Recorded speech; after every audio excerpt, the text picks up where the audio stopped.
Kia Picanto. So push start installation with remote start. Version itong kinabit natin. May kasama ng mobile application to. Naka-sir lang. And then makaka-receive kayo ng dalawang key fob. Okay? Tapos nagpa-ceramic tint na rin si sir. So front and back light. And then yung mga gilid medium. Okay?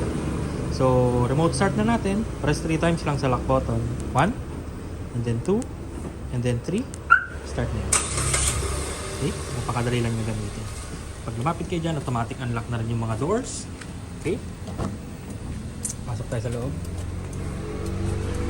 Pakita ko si push start button. Yan. So dito nilagay dito pinalagay ni boss yung ating push start button. Okay? Yan yung dati niya susian, yan tinakpan na natin. Okay? Pag aksidente na pindot yung button, hindi yan namamatay. Okay? Automatic transmission, park lagi, tsaka handbrake. Kapag naka-drive or naka-reverse, hindi nyo siya mapapa-start. Okay? Then after 10 seconds pa lang, kahit hindi ka maalis, basta tumapak sa brake, in-start mo yung kotse mo, auto-lock lahat ng doors, and then even naka-andar, pwede ka mag-unlock, pwede ka mag-lock sa key fob.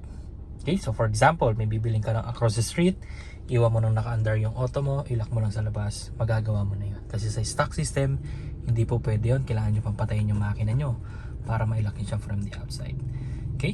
Itong button naman dito, magana pa rin naman yan. Then nilalagyan namin ng sticker dito para hindi maibaba yung bintana after matint kasi bawal yan. Okay? So ito yung view nyo sa loob. Okay, yan.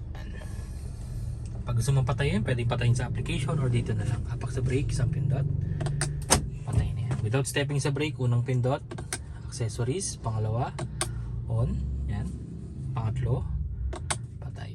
Pag gusto mong start, apak sa brake, isang pindot, start na yan. So napaka basic lang niya gamitin. Okay? So 2 years warranty to guys, guaranteed clean wirings, quality installation, and then free back to zero fumigation pa after the installation. So maraming salamat po. Bye bye.